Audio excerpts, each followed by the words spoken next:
A heartless millionaire abandoned 3 dogs, deeming them weak and useless. When a young woman decided to save them, she had no idea what was about to happen. On the outskirts of Millbrook, where the mansions of the American elite rose like modern castles, the property of Alexander Reeves stood out not for its opulence, but for the melodious barks that emerged from its perfectly manicured gardens. The Royal Kennel, as it was known in the most exclusive circles, had become synonymous with excellence in the world of dog breeding. Alexander, a 60-year-old man with perfectly combed hair and tailored suits, walked through the corridors of his kennel like a king inspecting his kingdom. His steps echoed on the Italian marble, while his scrutinizing eyes examined every detail of the facilities.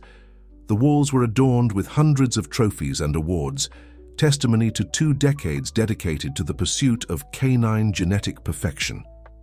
"Mr. Reeves," called Charles, his main assistant, running towards him with a folder in hand.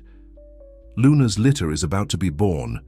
The veterinarian says it will be any moment now." Alexander's eyes gleamed with anticipation. Luna was his greatest pride, an international champion with impeccable genetic lines. This would be her first litter, and expectations were astronomical. Several international buyers had already made substantial offers for the puppies that had not yet been born. "Prepare everything, Charles. I want to be present when they're born. These puppies represent the future of the Royal Kennel." In the maternity ward, equipped with state-of-the-art technology, Dr. Marina Green supervised the process with professional attention. Alexander watched from behind the glass, his fingers nervously drumming on his expensive Swiss watch. "It's time," announced the doctor after several hours of waiting. Alexander held his breath as he watched the birth of each puppy. First one, then another, and finally the third, but something in his expression gradually changed, his frown deepening more and more. "What's happening, doctor?" he asked, his voice tense like a violin string about to break. Dr. Marina examined the puppies with professional but concerned gestures. "All 3 are alive, Mr. Reeves, but what?" interrupted Alexander, his patience evaporating like water in the desert. "They're smaller than expected. The last one especially shows signs of congenital weakness. They're not what we expected from a champion like Luna." The silence that followed was dense, heavy as lead. Alexander turned on his heel and left the room, his steps echoing with contained fury. In his office, decorated with photographs of his champion dogs, he poured himself an aged whiskey and contemplated the horizon through his large window. Charles found him like this an hour later. "Sir, what should we do with the puppies?" "They can't stay here," Alexander replied, his voice cold as the ice in his glass. "The Royal Kennel has a reputation to maintain. We can't allow these defective specimens to tarnish our name." "But, sir, with proper care, maybe." "No." Alexander's voice reverberated off the marble walls. "My father built this legacy from scratch, dedicating his life to creating the most perfect genetic line in America. I will not allow a defective litter to ruin decades of work." He rose from his Italian leather armchair and walked to the mural of photographs that decorated one of the walls. In each image, majestic dogs posed with their trophies, living testimonies to his relentless pursuit of perfection. "Take care of this, Charles. I don't want to see those puppies on my property again, and make sure no one finds out. Reputation is everything in this business." Charles nodded nervously and left the office, leaving Alexander alone with his thoughts and his obsession with perfection. The sun was beginning to set over Millbrook, casting long shadows over the impeccable gardens of the Royal Kennel, while in the maternity ward, 3 small puppies cuddled next to their mother, oblivious to the fate that awaited them. At the other end of Millbrook, where modest houses mingled with wild gardens and cobblestone streets, Martha Harrison began her day as she had done for the past 5 years. The sun had barely peeked over the horizon when she was already up, preparing her coffee in the small kitchen that held so many memories. At 67, Martha maintained a serene dignity in her solitude. The wrinkles around her eyes told stories of laughter shared with Robert, her husband, who was no longer physically by her side. The house, though modest, overflowed with love in every corner. The pots with geraniums that Robert had planted, the curtains they had chosen together, the photographs that froze moments of happiness. "Good morning, my love," Martha whispered, as she did every morning, looking at Robert's photograph on the mantelpiece. It was her daily ritual, a way of keeping alive the love that had defined much of her life. With her coffee mug in hand, Martha sat on the small front porch, watching as the neighborhood slowly awakened. Street vendors began to hawk their wares, and the aroma of freshly baked bread from the nearby bakery floated in the morning air. "Good morning, Mrs. Harrison," greeted Joe, the baker, as he passed in front of her house. "Are you going for a walk today too?" "As every day, Joe. The wildflowers are waiting for me," she responded with a warm smile. Her morning walks had become her escape, her way of connecting with the world beyond the walls of her home. Robert and she used to take these walks together, collecting wildflowers and sharing stories. Now she kept that tradition alive, finding comfort in nature and in the small details that life offered her. That morning, however, something was different. As she walked along the path that led to her favorite place to collect flowers, a faint sound caught her attention. At first, she thought it was the wind playing among the bushes, but there was something more, something that touched a sensitive fiber in her heart. She stopped, tilting her head to listen better. The sound came again, clearer this time, a soft whimper, almost imperceptible, coming from nearby bushes. Martha approached cautiously, carefully parting the branches. What she found took her breath away. 3 small puppies, huddled together, were trembling from cold and fear. They were so small they could barely keep their eyes open, and their ribs showed under their fur, evidencing days without proper food. "My God!" exclaimed Martha, her heart constricting at the scene. Who could have done such a thing? With trembling but determined hands, she took off the shawl she wore over her shoulders, the same one Robert had given her on their last anniversary. With infinite care, she wrapped the 3 puppies who barely protested, too weak to resist. "Don't worry, little ones," she whispered to them as she cradled them against her chest. "From now on, you'll be safe." The way back home had never seemed so long. Each step was measured, calculated not to disturb her fragile protégé. Her mind worked rapidly, thinking about how she could care for them with her limited resources. The pension she received barely covered her basic needs, but something inside told her that this encounter was not a coincidence. Upon arriving home, she improvised a bed with old boxes and soft blankets in a corner of her living room. Gently, she placed the puppies in their new refuge and ran to the kitchen to heat some milk. While waiting for the milk to warm, her eyes once again fell on Robert's photograph. "What do you think, my love?" she asked aloud, a tear rolling down her cheek. "It seems our family has just grown." The first days with the puppies were a mixture of hope and concern for Martha. Every 3 hours, without fail, she would get up to feed them with a mixture of warm milk and serum she had obtained from the neighborhood pharmacy. Her wrinkled hands gently held the improvised droppers as she watched each one struggle to survive. "Come on, little one, just a bit more," she whispered to the weakest of the 3, who barely had the strength to suckle. The other 2, although also fragile, showed more vigor with each feeding. Martha's routine had completely changed.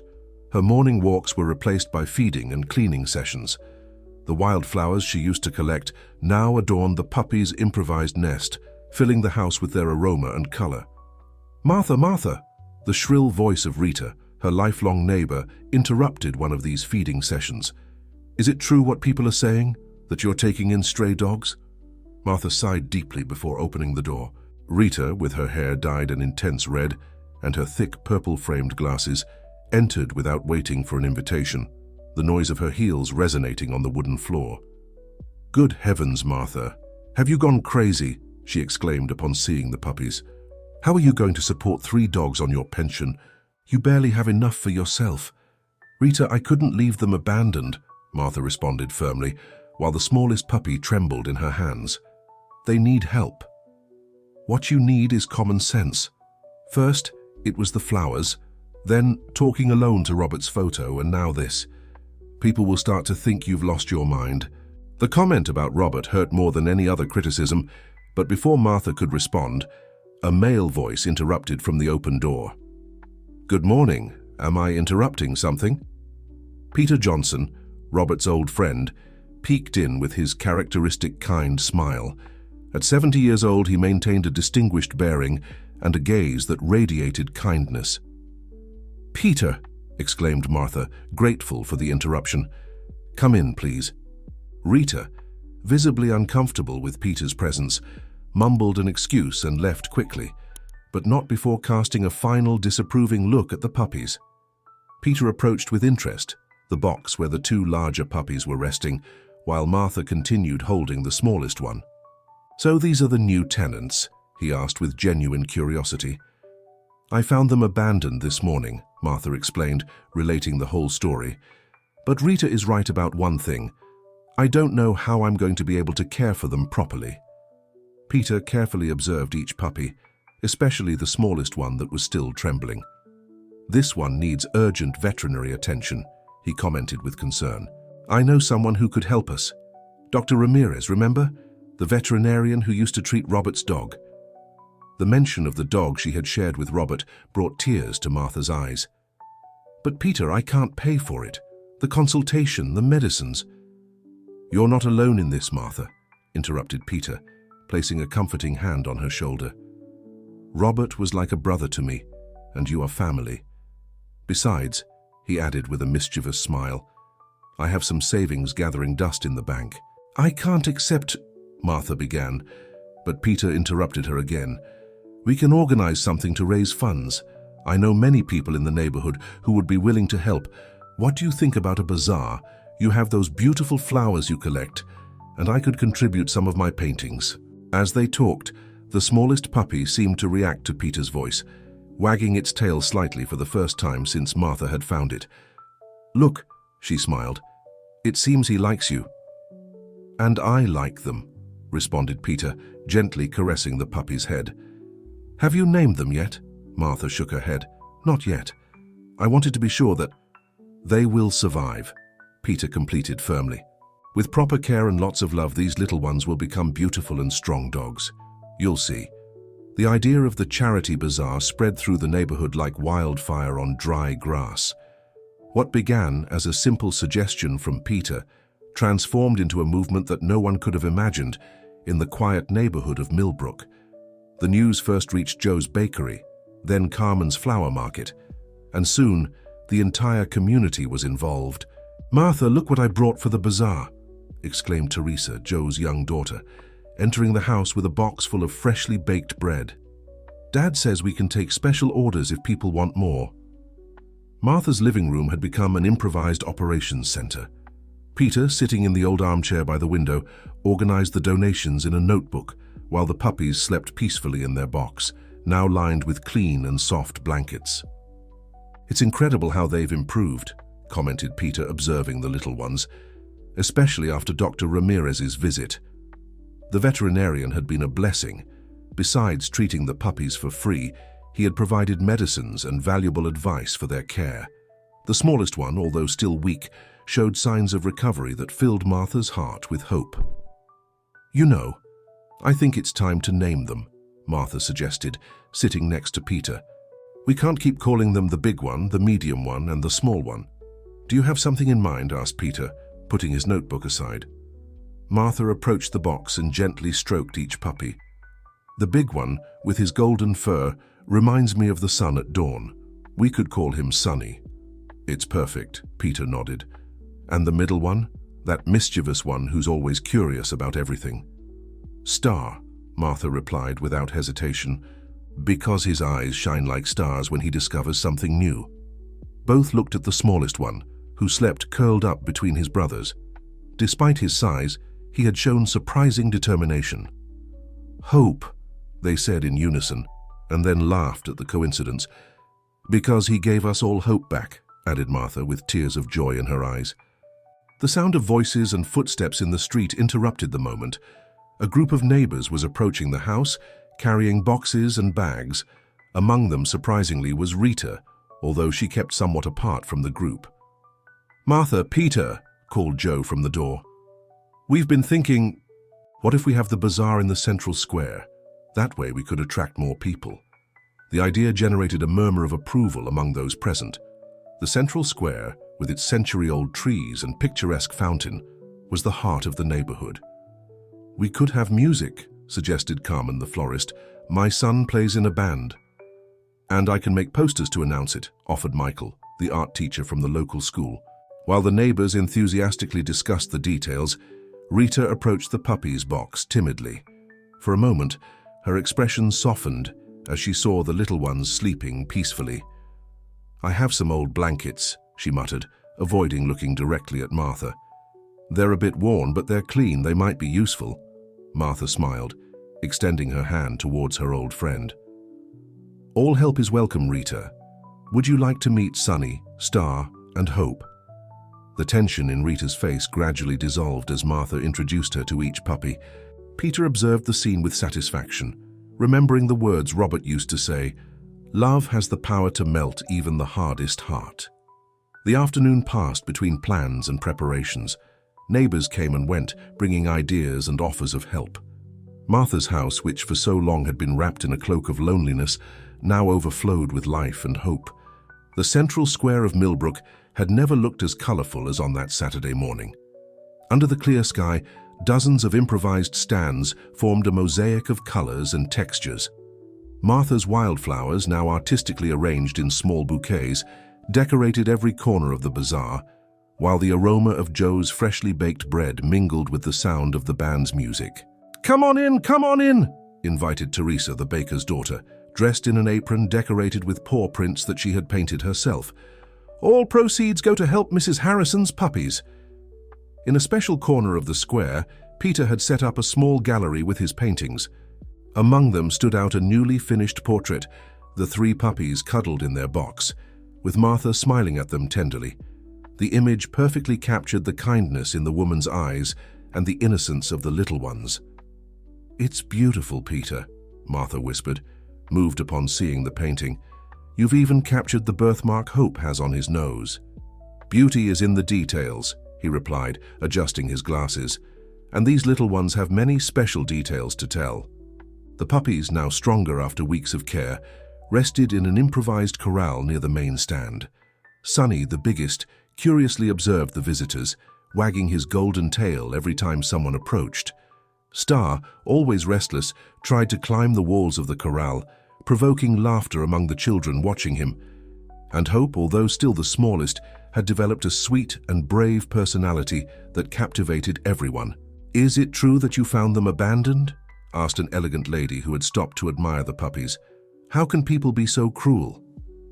"What's important is not how they came into my life," Martha replied softly, "but what they've brought with them: love, unity, and hope." The square filled with visitors throughout the day. Peter's paintings sold quickly, as did Joe's pastries and the crafts donated by the neighbors. Even Rita, who had initially been skeptical, now proudly showcased the embroideries she had prepared for the occasion. "Shall you know something, Martha?" Rita commented while arranging her embroidered tablecloths. "Maybe I was wrong about you. These puppies, they've brought something special to the neighborhood." At that moment, Carmen's son and his band began to play a romantic melody. Peter, encouraged by the moment, approached Martha and extended his hand. "May I have this dance, madam?" Martha hesitated for an instant, but Peter's warm smile and the applause from the neighbors encouraged her. As they danced softly in the center of the square, the puppies barked happily, as if they wanted to join the celebration. "Robert would be very proud of you," Peter whispered as they twirled to the music. "You've turned a tragedy into a miracle." Tears welled up in Martha's eyes, but this time they weren't of sadness. "They've given us a second chance," she replied, looking towards the corral where the puppies played. "To them, to me, to all of us." As evening fell, painting the sky orange and pink, the neighbors began to count the proceeds. The sum far exceeded their most optimistic expectations. There would be enough not only for veterinary treatments and feeding the puppies, but also to create a small emergency fund. "This deserves a toast," exclaimed Joe, handing out glasses of fresh lemonade.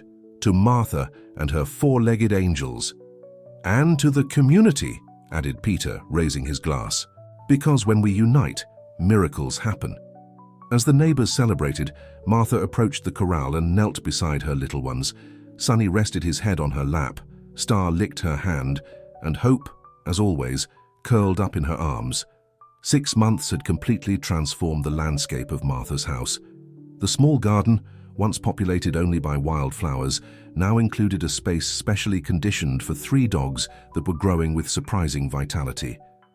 Roses and geraniums shared ground with colorful toys and a wooden house that Peter had built with his own hands.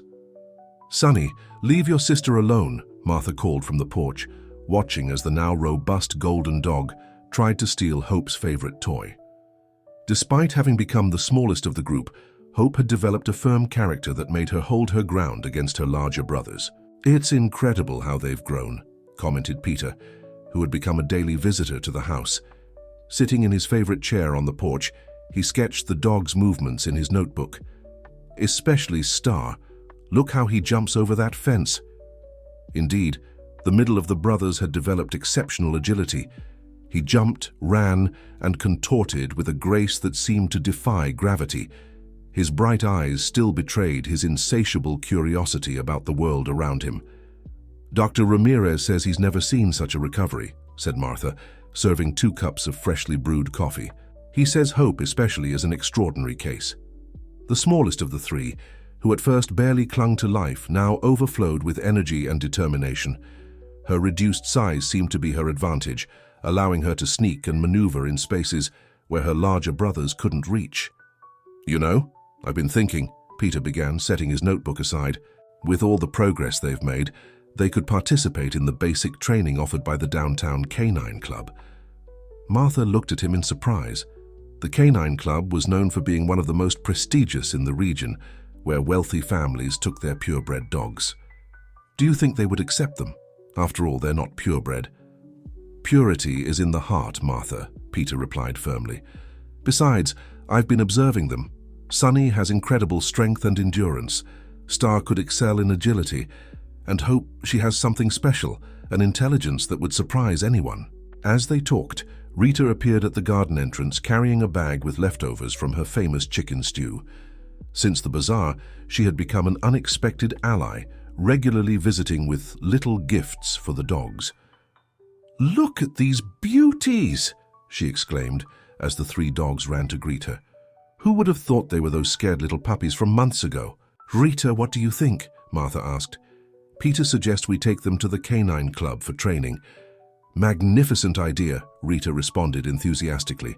"My niece works in the club's administration. I can talk to her." The conversation was interrupted by a sharp bark. Hope had found something in the garden and was calling her brothers. The 3 dogs gathered around a small bush, where a butterfly fluttered among the flowers.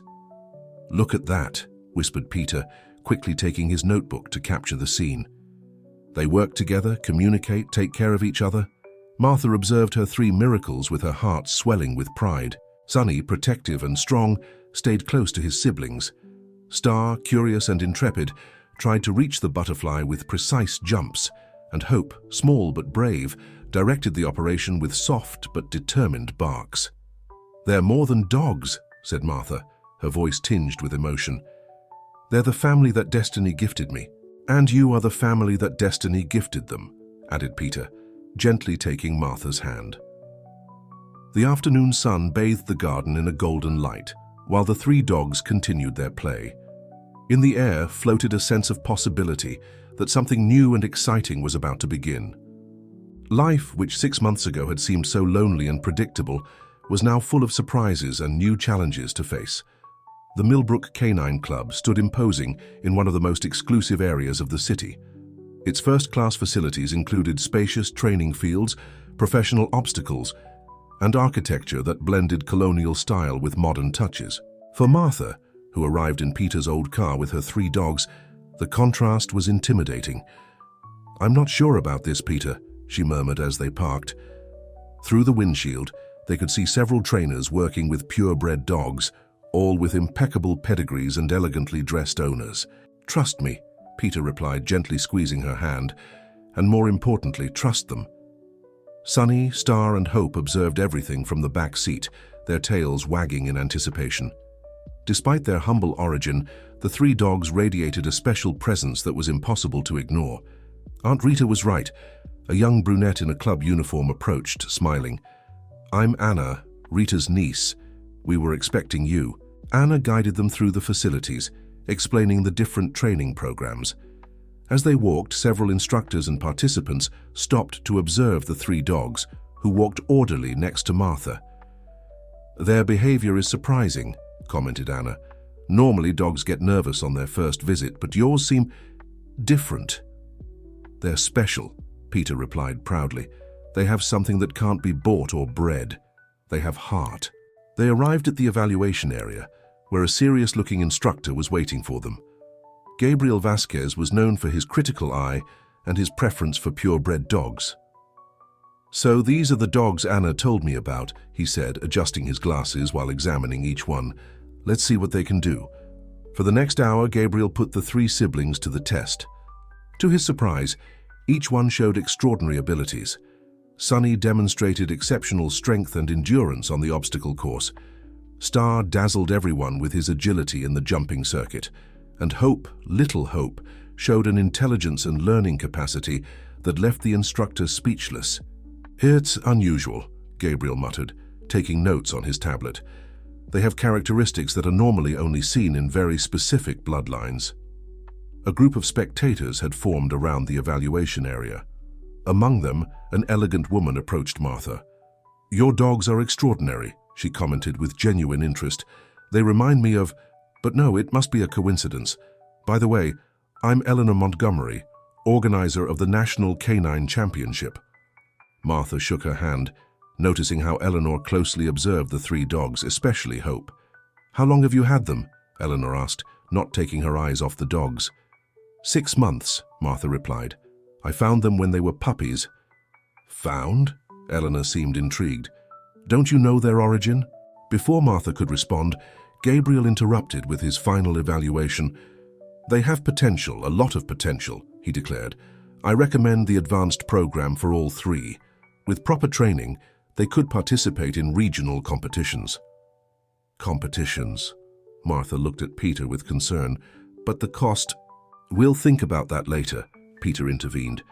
"For now, let's focus on basic training." While discussing the program details, Eleanor remained close, observing. There was something in her gaze, a mixture of curiosity and recognition, that Peter noticed but decided not to mention. Back home, while the dogs slept exhausted in the back seat, Martha reflected on the day's events. "Did you notice how everyone was surprised to see them?" she commented, as if they had expected less from them for not being purebred. "Prejudices are like that," Peter replied, "but our little ones showed them that true nobility doesn't come from a pedigree, but from the heart." The sun was setting over Millbrook, tinting the sky orange and pink. In the back seat, the 3 siblings slept peacefully, oblivious to the looks and comments they had generated. For them, all that mattered was being together and having the love of their family.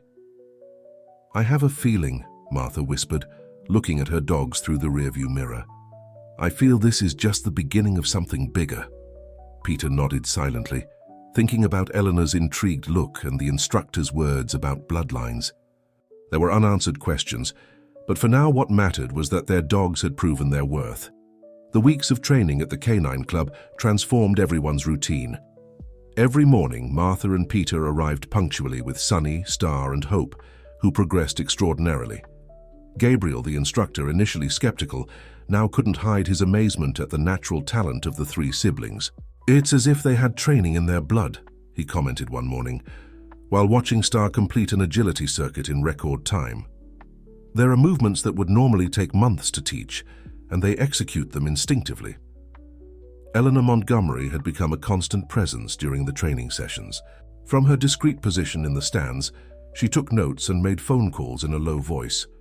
Her interest in the dogs, especially in Hope, was increasingly evident. "Mrs. Harrison," Eleanor approached one morning while they watched Sunny master the endurance test. "Have you ever felt curious about knowing the origin of your dogs?" Martha, who was brushing Hope's shiny coat, looked up. "They're my family, Eleanor. Their origin is in my heart." "Of course," Eleanor smiled, pulling a brochure from her purse. "But you might be interested to know that in 2 months, we'll have the national championship here in Millbrook. The judges are experts in recognizing genetic lines."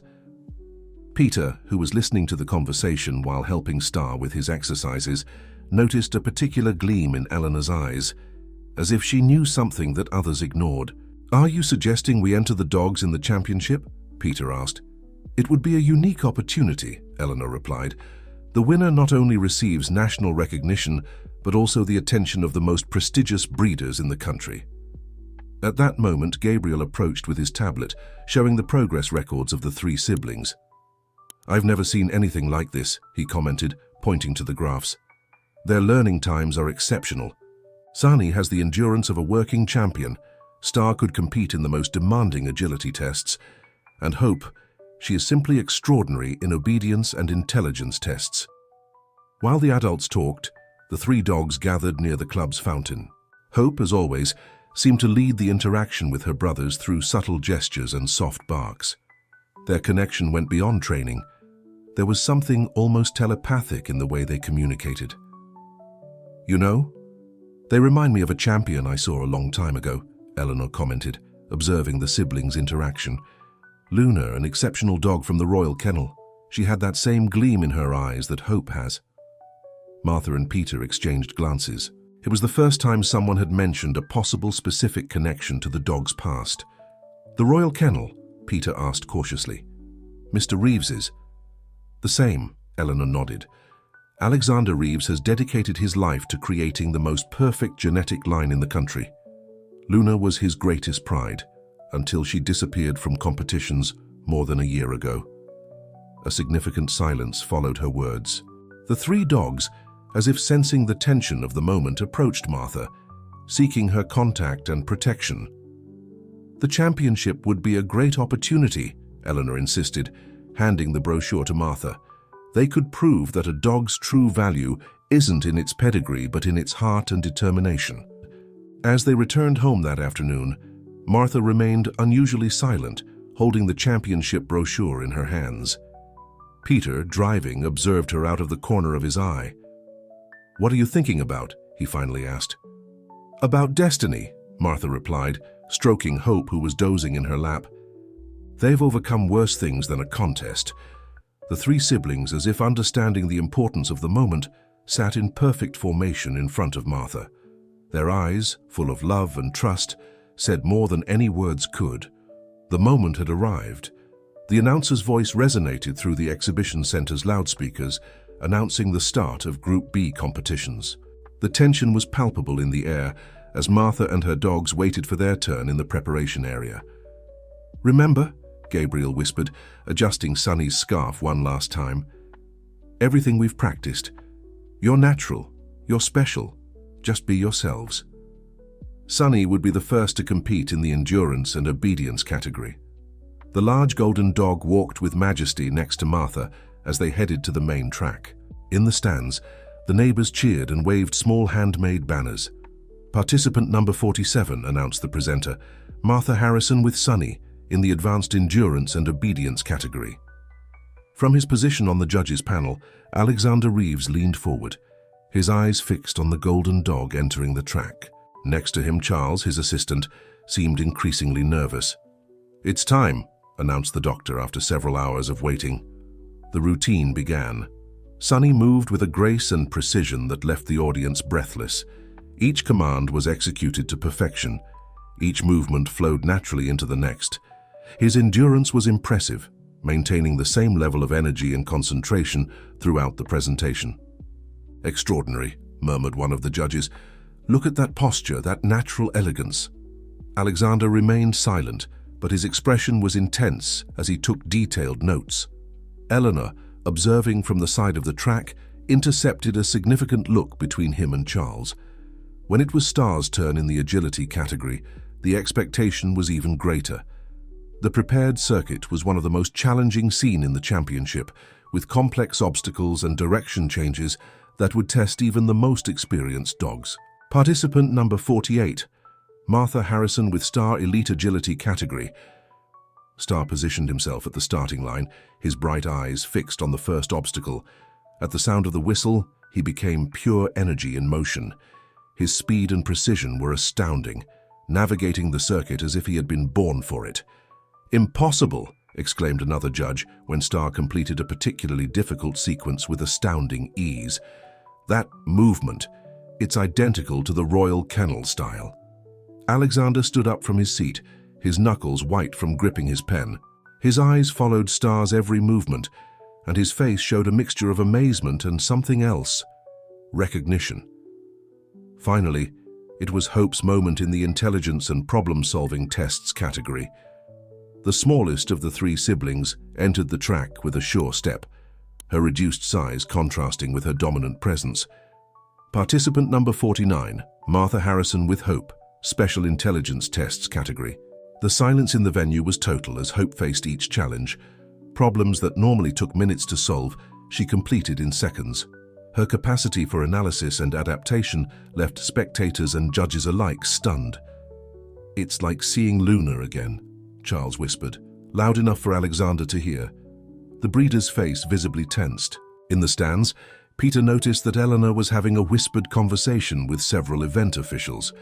Something was happening behind the scenes, but his attention quickly returned to the track when Hope completed her last test with a display of intelligence that drew spontaneous applause from the audience. "That's the way," shouted Rita from the stands, forgetting all composure. "Those are our champions." As the three siblings completed their participation in the first phase, the scores began to appear on the giant screens. The numbers were astonishing. They were in the top places in all their categories. "Martha," Eleanor called, approaching quickly as the competitors left the track. "I need to talk to you, in private." "What's happening?" Peter asked, noticing the urgency in her voice. "Alexander has requested a special committee meeting," Eleanor responded in a low voice. "For all of us."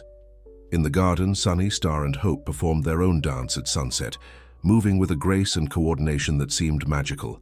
It was as if they were celebrating not only their present, but also the future that awaited them, a future that would soon lead them to face their past in ways no one could imagine. The day of the national championship dawned with a special energy in Millbrook. The exhibition center, transformed for the occasion, buzzed with activity from early on. Colorful flags waved at the entrance, and the sound of excited barks filled the air. Martha and Peter arrived early, accompanied by a small caravan of neighbors who insisted on coming to support them. Sunny, Star, and Hope, impeccably groomed thanks to Rita's care, attracted admiring glances as they walked orderly next to Martha. "Martha, over here!" called Eleanor, approaching with folders and credentials. "I got you a special space in the preparation area. You're in Group B, you'll compete after lunch." As they headed to the designated area, a murmur ran through the crowd. Alexander Reeves had just arrived, surrounded by his usual entourage of assistants and handlers. His imposing presence and impeccable suit commanded immediate attention. "Mr. Reeves always does an inspection round before the competitions," Eleanor whispered. "I suggest you—" But it was too late to hide. Alexander had stopped short a few meters away, his gaze fixed on the three siblings. For a moment it seemed that time froze. The dogs, sensing the tension, moved closer to Martha. "Extraordinary," Alexander murmured, adjusting his glasses. "Charles," he called to his assistant, "are you seeing this?" Charles, the same one who months ago had received orders about the defective puppies, visibly paled. His eyes went from the dogs to his boss, and back to the dogs. "Sir, they are very similar, yes, but—" "Similar?" Alexander interrupted, taking a step forward. "They are identical to Mr. Reeves," Eleanor intervened with diplomatic swiftness. "The judges' meeting is about to start. They're waiting for you in the main room." Alexander seemed to hesitate, his gaze alternating between the dogs and his duties as a judge. Finally, with an abrupt gesture, he turned towards the meeting room.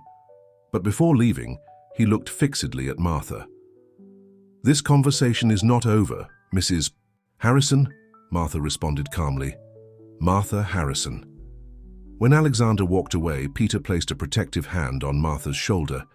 The neighbors, who had witnessed the scene, approached, forming a protective circle around her and the dogs. "Don't worry," whispered Rita, surprising everyone with her fierceness. "You're not alone, Martha. We're all with you." Eleanor, visibly worried, began to review her papers. "We must make sure everything is in order. The registrations, the veterinary certificates—" "Everything is in order," Peter affirmed. "We made sure to comply with every requirement." Gabriel, the instructor, came running. "What was that? Reeves never shows so much interest in participants before the competition. Let's prepare for the trials."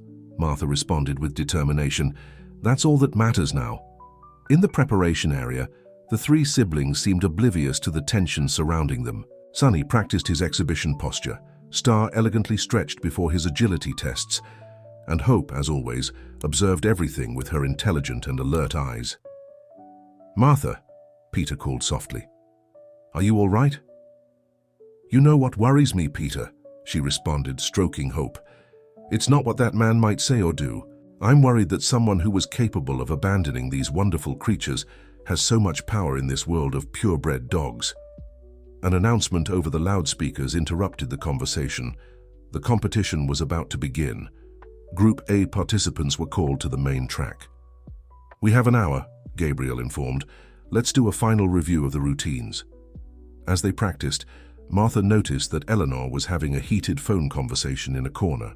Her face showed concern, and every now and then she looked in Alexander's direction, who now occupied his place on the judges' panel. "Something's happening," Peter murmured, who had also noticed Eleanor's unease. "Whatever happens," Martha responded firmly, "I trust my dogs." "He's questioning the dog's eligibility to compete." Martha instinctively hugged her three champions, who had grouped around her, feeling that the real test was just about to begin. The committee meeting room contrasted drastically with the festive energy of the main event. Around a solid oak table, the members of the organizing committee gathered with serious expressions. Alexander Reeves occupied a prominent place, his rigid posture betraying his state of mind. "Mrs. Harrison," began the committee president, a gray-haired man named Jonathan Wells, "you have been summoned due to a formal request for investigation into your dog's eligibility to participate in this championship." Martha, seated between Peter and Eleanor, remained calm despite the tension. In the outer courtyard, visible through the large windows, her three dogs waited under the care of Gabriel and the neighbors. "Mr. Reeves has the floor," announced Wells. Alexander stood up, adjusting his silk tie. "Honorable committee members, what we witnessed today is not a simple coincidence. These dogs exhibit specific characteristics, particular movements that are exclusive to the genetic line developed in my kennel over 2 decades. "Are you suggesting something specific, Mr. Reeves?" asked Eleanor, her voice professional but with a hint of challenge. "I'm not suggesting, Miss Montgomery, I'm stating." Alexander extracted a folder from his briefcase. "These dogs show an extraordinary resemblance to a specific litter from my kennel. A litter that—" He hesitated for a moment. "That was lost about a year ago." A murmur ran through the room. Charles, standing in a corner, seemed to want to disappear into the shadows. "Mrs. Harrison," Wells intervened, "could you explain to us how these dogs came into your custody?" Martha straightened in her seat, her voice clear and firm. "I found them abandoned when they were puppies in a vacant lot near my house. They were malnourished, shivering from cold, practically—" "Do you have any proof of this?" Alexander interrupted. "Initial veterinary reports, abandonment reports?" "I have something better," Martha replied. "I have witnesses. The entire neighborhood witnessed how these dogs, which someone considered defective, became champions thanks to love and dedication." Peter pulled out a photo album they had prepared. "Here is documented their entire recovery. Dr. Ramirez can testify about their initial state. Additionally, we have records of the charity bazaar we organized to pay for their treatments." Eleanor added, "As the event organizer, I must point out that all their documents are in order. There is no rule that prevents non-pedigree dogs from participating in the championship." "This is absurd," exclaimed Alexander, hitting the table. "Those dogs belong to the Royal Kennel. They are part of an exclusive genetic line, years of scientific work. And that's why they deserve to be abandoned." Martha's voice, although soft, cut through the air like a knife. "For not meeting your standards of perfection?" The silence that followed was deafening. Charles, from his corner, took a shaky step forward. "Mr. Reeves," he murmured, "perhaps we should—" "Silence," Alexander ordered, but it was too late. The expression on his face and Charles's reaction had said more than 1,000 words. President Wells adjusted his glasses, carefully observing everyone present. "Mr. Reeves, are you admitting that these dogs come from your kennel?" That's irrelevant. The point is—" "It's completely relevant," Eleanor interrupted. "If these dogs were abandoned, regardless of their origin, Mrs. Harrison has every legal and moral right over them. Animal abandonment is, moreover, a serious crime. The committee members exchanged significant looks. Alexander, for the first time, seemed to have lost his usual composure. "I propose," said Wells, "that we allow the competition to continue. The dogs have demonstrated an exceptional level and meet all the requirements of the championship. Any matter related to their origin can be dealt with through the appropriate legal channels." The vote was quick and unanimous, with Alexander abstaining. When Martha left the meeting room, she found her 3 dogs waiting for her, surrounded by neighbors who had formed a protective guard. "Everything okay?" asked Rita, who was holding Hope in her arms. "More than okay," Martha replied, hugging her dogs. "Now everyone knows what we always knew, that true value isn't in pedigree but in the heart." The atmosphere at the exhibition center had subtly changed after the committee meeting. Whispers and glances followed Martha and her dogs wherever they went, but now there was something more than simple curiosity in people's eyes. Some participants approached to express their support, while others, mainly those associated with large kennels, maintained a prudent distance. "The second phase will begin in 20 minutes, Gabriel announced, consulting the program. "The tests will be more demanding, but we're prepared." Peter noticed that Alexander Reeves had returned to his place on the judges' panel, but something had changed in his posture. The proud breeder seemed restless, constantly checking his phone and whispering instructions to Charles. "Martha," Eleanor called, hurrying over. "I just found out something. Alexander has called several judges during the break. I can't prove anything, but—" "It doesn't matter," Martha interrupted serenely, while brushing Sonny's coat. "My dogs will demonstrate their worth by themselves." The second phase of the competition began with the teamwork tests, an especially challenging category, where the 3 dogs had to demonstrate their capacity for coordination and synchronization. "Participants number 47, 48, and 49, announced the presenter. Sonny, Star, and Hope guided by Martha Harrison in the advanced synchronization test. The audience held their breath as the 3 siblings took their positions on the track. The test required them to complete a complex circuit, working together to overcome obstacles and solve problems as a team. "Watch this," Gabriel whispered to Peter. "What you're about to see is unique." The routine began. Sonny, Star, and Hope moved as if they were one, anticipating their siblings' movements with almost supernatural precision. Where Sonny provided strength, Star added agility, and Hope coordinated each movement with her extraordinary intelligence. "Incredible!" exclaimed one of the judges, momentarily forgetting his composure. "Look at that coordination!" In the stands, the neighbors cheered excitedly. Rita, with tears in her eyes, held a sign that said, "Love makes miracles." Next to her, Dr. Ramirez took photos and video of every movement. Alexander observed with a mixture of contradictory emotions on his face. It was impossible to deny the excellence he was witnessing, an excellence that he himself had sought to create for years through genetic selection and rigorous training. However, these dogs, the same ones he had discarded as defective, were exceeding all expectations. "Mr. Reeves," Charles whispered, "we've never seen this level of synchronization, not even in our kennel." The routine reached its climax when the 3 dogs executed an especially complex sequence. Hope, the smallest, guided her brothers through an intricate pattern that required total trust and coordination. The audience stood up, applauding spontaneously at the demonstration of skill and teamwork.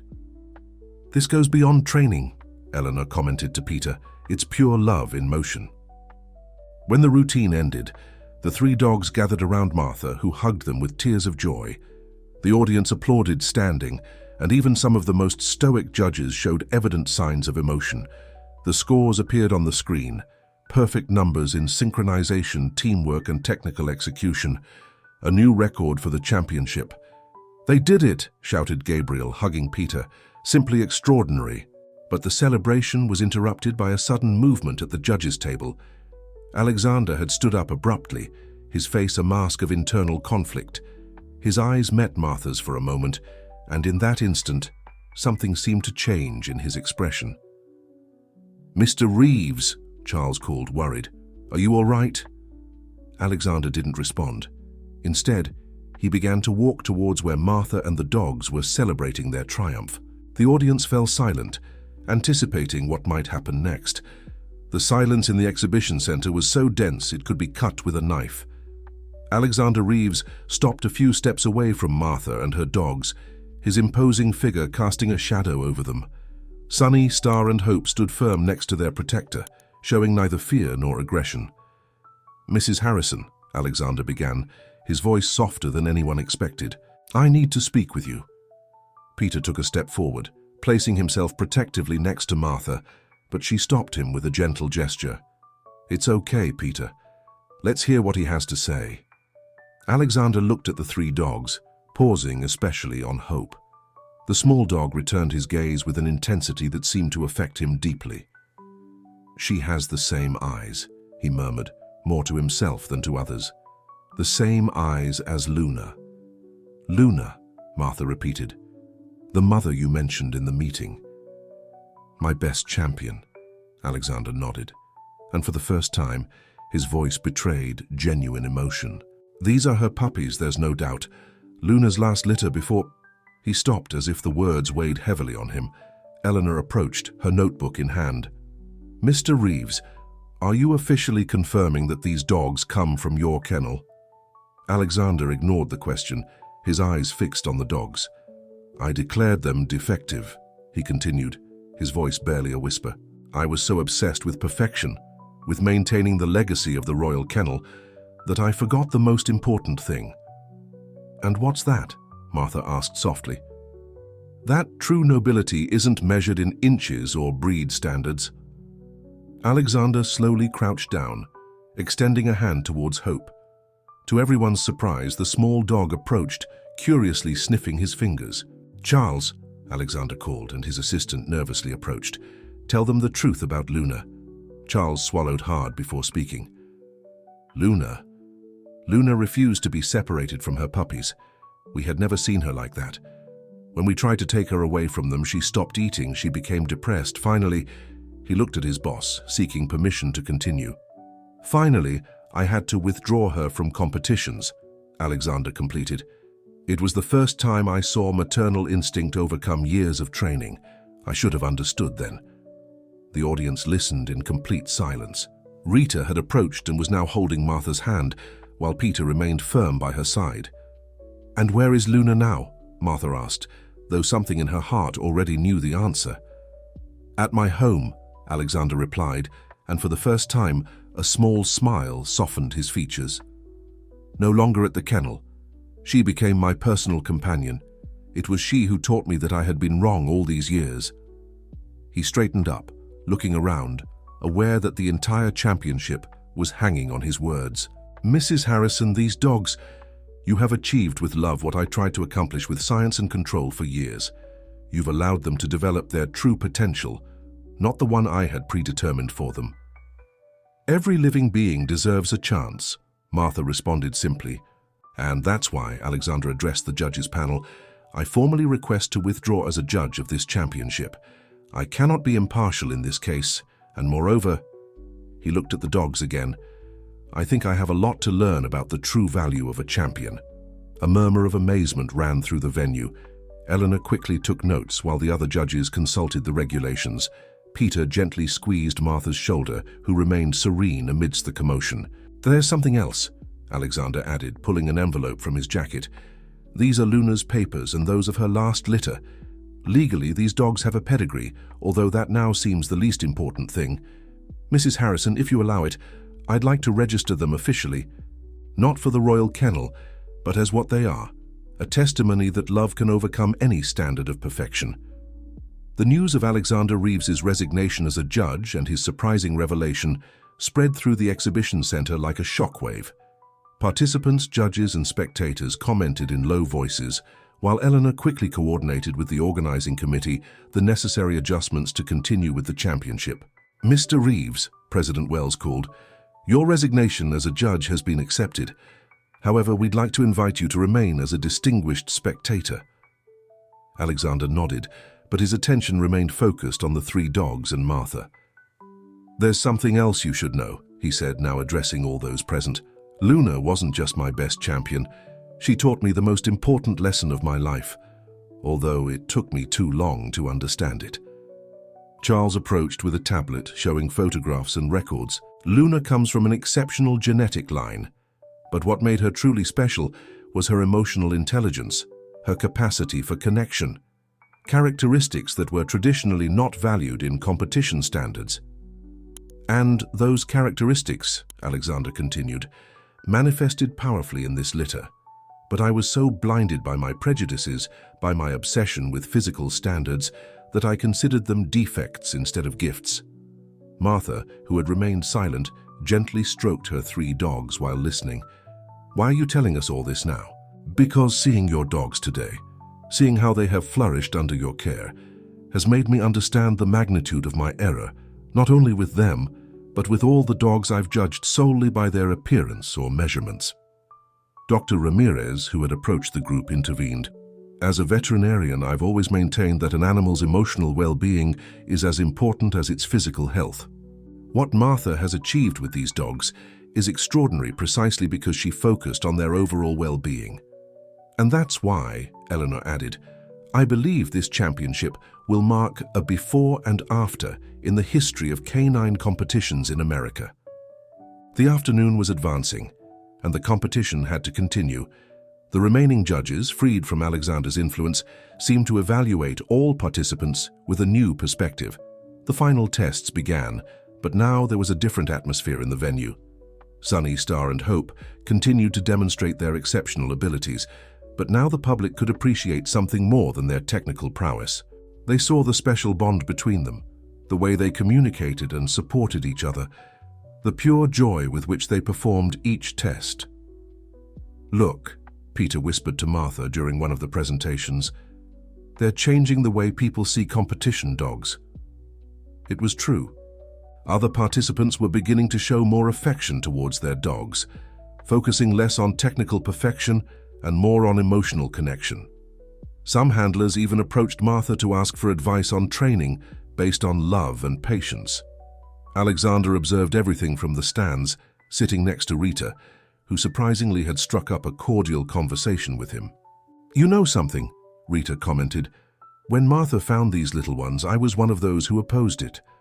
I thought it was crazy, but she saw something that the rest of us couldn't see. The potential that hides in the heart, Alexander nodded. Just like Luna, she always knew her puppies were special. On the track, Hope was completing a particularly complex routine, guiding her brothers with a grace and precision that drew spontaneous applause from the audience.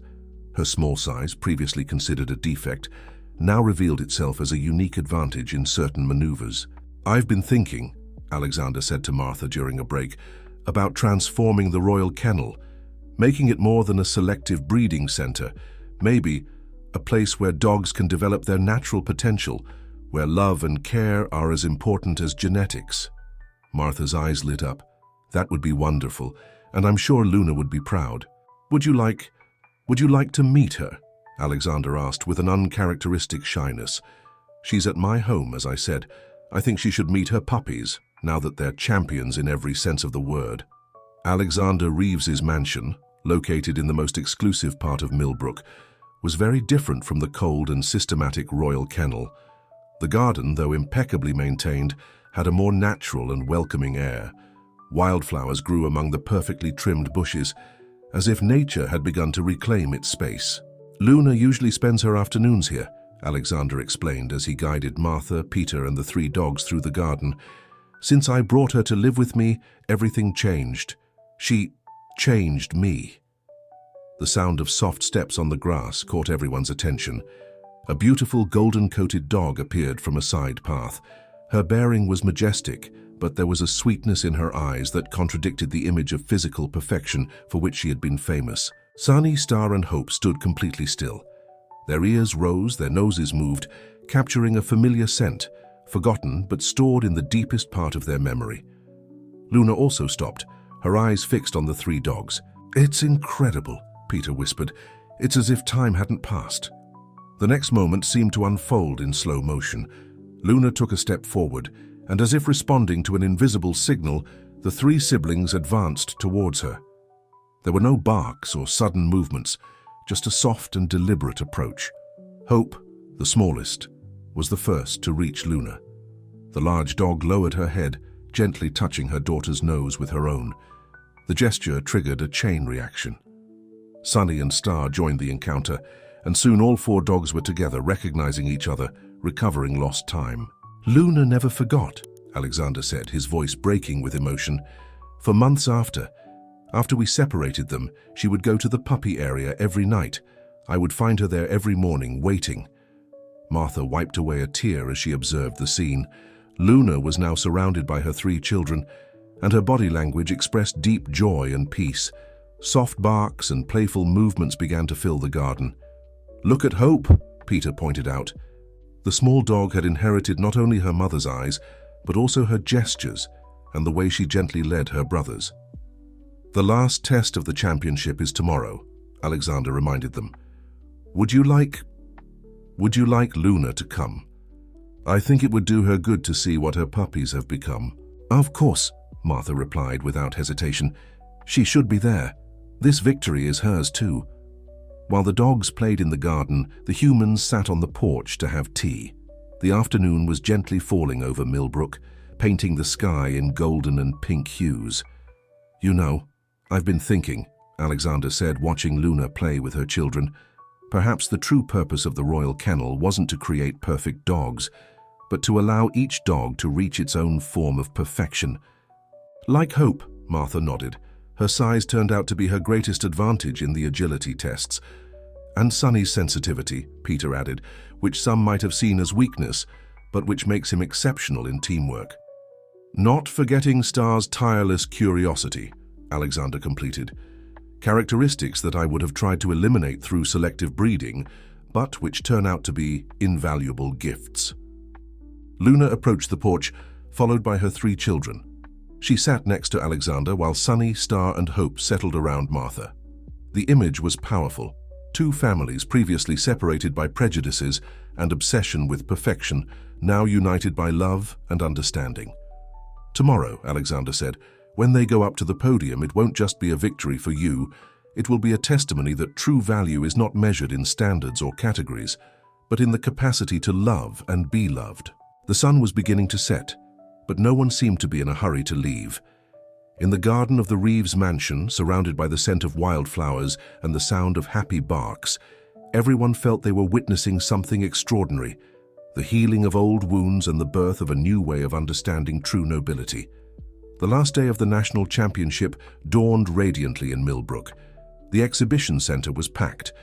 The story of Martha, her 3 dogs, and Alexander Reeves's surprising transformation had spread like wildfire, attracting more spectators than the venue had ever seen. Luna, sitting elegantly next to Alexander in a special area near the track, observed everything attentively. Her presence had caused a stir among the former competitors who remembered her from her glory days, but now she emanated a different serenity, more natural and authentic. "Attention all participants," Eleanor announced over the loudspeakers. "The final of the national championship is about to begin. This will be a special test where teams will demonstrate not only technical skill, but also the bond between dogs and handlers." Martha, dressed in a simple but elegant suit that the neighbors had insisted on giving her, waited for her turn with Sunny, Star, and Hope. Peter adjusted the dogs' scarves, while Rita handed out water and encouragement in equal measure. "Are you ready?" asked Gabriel, who had become more than an instructor to them. "This final routine is different from anything we've practiced, but trust in your connection." The final test was indeed unique. It combined elements from all categories: endurance, agility, intelligence, and teamwork. But most importantly, it included segments where the dogs had to improvise and make decisions on their own. "Participants number 47, 48, and 49, called the announcer, Sunny, Star, and Hope, guided by Martha Harrison, in the final test of the national championship. The audience fell silent as the 4 positioned themselves on the track. Luna leaned forward, her bright eyes fixed on her children. Alexander, unconsciously, touched her collar as if seeking support. The music began, a specially composed melody that mixed traditional American rhythms with modern tones. The routine unfolded like a perfectly choreographed dance. but with an element of spontaneity that made it unique. Sonny demonstrated a confidence that contrasted with his formerly fearful temperament, leading the endurance sections with impressive strength and determination. Star transformed the agility circuit into his personal dance floor, adding flourishes and spins that drew exclamations of amazement from the audience. And Hope, little Hope, shone with her own light. Her size, previously considered a disadvantage, allowed her to maneuver in spaces where her brothers couldn't, creating moments of spectacular coordination. "Look at that!" exclaimed one of the judges when the three siblings executed a particularly complex sequence without any visible signal from Martha. "It's pure intuition and connection." Luna, from her privileged place, began to wag her tail softly, her eyes following every movement of her children. Alexander, who was watching her, noticed tears in his own eyes. "They are extraordinary," he whispered. "They always were." The routine reached its climax when the three dogs executed a series of synchronized movements that no one had seen before. It was as if they had created their own language, a dance that spoke of survival, love, and triumph. The audience stood up when the music ended. The applause was deafening, and even the most serious competitors joined in the ovation. Luna let out a soft bark, and her three children responded in unison, creating a moment of connection that moved everyone present. "Ladies and gentlemen," announced President Wells, his voice trembling slightly, "the jury has made a unanimous decision. For their extraordinary demonstration of skill, teamwork, and above all, for showing us the true meaning of canine excellence, the team of Martha Harrison and her three champions are the absolute winners of the national championship." The explosion of joy was immediate. The neighbors from the neighborhood, who occupied an entire section of the stands, erupted in cheers and tears. Rita hugged whoever was near, including several strangers. Peter lifted Martha in the air, spinning with her in celebration. Luna, with the dignity of a queen, approached the track, followed by Alexander. The moment when mother and children reunited in the center of the venue, surrounded by applause and emotion from the audience, will forever remain in the memory of all present. "This is just the beginning," Alexander said, handing the trophies to Martha. "You've changed the history of canine competitions in America. You've changed my history." A year had passed since that memorable national championship, and Millbrook had changed as much as its inhabitants. The former Royal Kennel had been transformed into the Canine Development and Welfare Center, a space where dogs were valued not only for their pedigree, but for their unique qualities and their capacity to connect with humans. In Martha's garden, now considerably expanded thanks to the neighbors' collaboration, Sonny, Star, and Hope enjoyed a sunny afternoon along with their mother Luna, who had become a frequent visitor. The four dogs rested under the shade of a tree while Martha and Peter shared a coffee on the porch. Who would have imagined it, Martha reflected, observing the scene, from 3 abandoned puppies to transforming an entire community. Peter, who now wore an engagement ring that matched Martha's, smiled as he adjusted his easel. His paintings, which portrayed the story of the 3 siblings, had become highly sought after and adorned the walls of several homes in the neighborhood. "Alexander's center is doing incredible work," he commented, while sketching the scene before them. "Did you hear they just received another group of rescued dogs?" The center had become a model to follow throughout America. Alexander, transformed by his experience, now dedicated his fortune and expertise to revolutionizing the way dogs were bred and trained. The old selection system, based solely on physical standards, had been replaced by a holistic approach that valued emotional well-being as much as physical. Rita, who arrived with a tray of freshly baked cookies, joined the conversation. "And to think that I opposed you having dogs," she laughed as Hope approached to greet her. "Now I run the senior volunteer program at the center. We have a waiting list." The volunteer program had been Martha's idea. Older people from the community dedicated time to socializing with the dogs at the center, creating mutual benefits that had caught the attention of researchers and media outlets. "Martha!" called Eleanor, entering through the garden gate with several envelopes in hand. "The invitations for the new championship just arrived. They've completely changed the evaluation system, following the model you inspired." Canine competitions across the country had undergone a profound transformation. The new categories included tests of emotional intelligence, teamwork, and adaptability. Judges now valued the connection between dogs and handlers as much as technical execution. Gabriel, who had left the Canine Club to join Alexander's center as head instructor, appeared followed by a group of students. "Ready for today's class?" he asked, as Sunny, Star, and Hope got up, recognizing his voice. The three siblings had become teachers in their own way. They participated in training sessions, demonstrating to other dogs and their handlers that true excellence was born from mutual trust and love. "Dr. Ramirez says he's never seen so many happy and healthy dogs in the city," Peter commented, observing how the siblings interacted with the new students. Charles, Alexander's former assistant who now coordinated the center's adoption program, arrived with exciting news. "The last family of rescued dogs has been fully adopted, and they have a story very similar to Sunny, Star, and Hope's." The afternoon progressed as more neighbors joined the impromptu gathering in Martha's garden. The space that had once been a solitary refuge had transformed into the heart of a community, united by love for animals and belief in second chances. Alexander, who arrived last with Luna, observed the scene with a serene smile. "You know, Martha," he said, sitting next to her, "my father always said that perfection was our legacy. But now I understand that the true legacy is the ability to change, to grow, to love." As the sun set over Millbrook, the golden light bathed the garden where three dogs once considered defective had transformed not only their own lives, but those of an entire community. Sunny, Star, and Hope played with their new students, while Luna watched with maternal pride. On the porch wall, next to the championship trophies, hung a new photograph. Martha, Peter, Alexander, and all the neighbors surrounded by the center's dogs, an extended family united by the transformative power of unconditional love. "Love is never a defect," Martha whispered, as Hope curled up in her lap.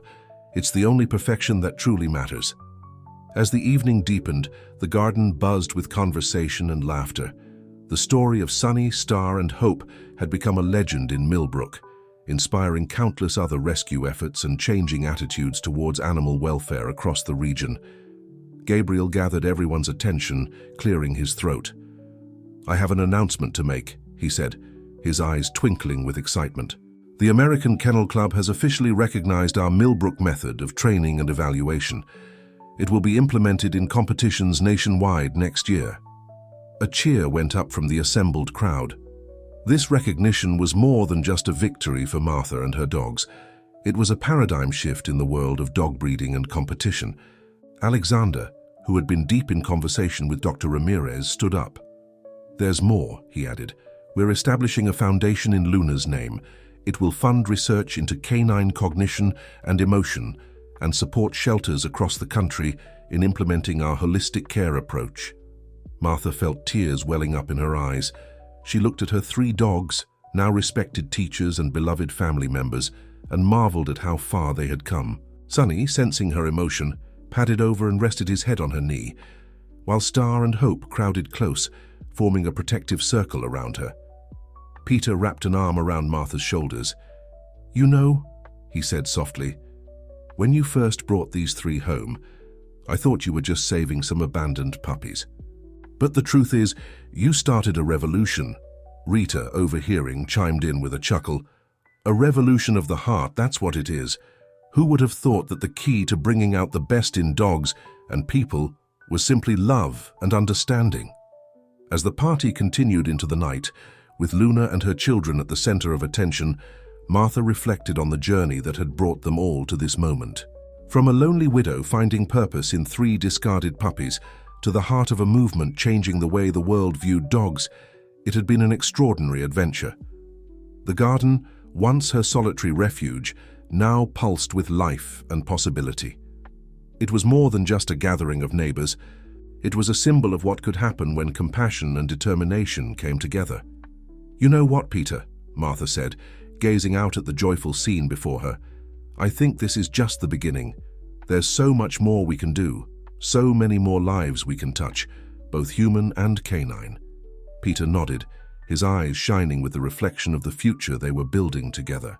"With you leading the way and these three showing us how it's done," he said, patting Sunny's head, "I believe anything is possible." As the stars came out over Millbrook, twinkling in the velvet sky, the garden continued to buzz with plans and dreams.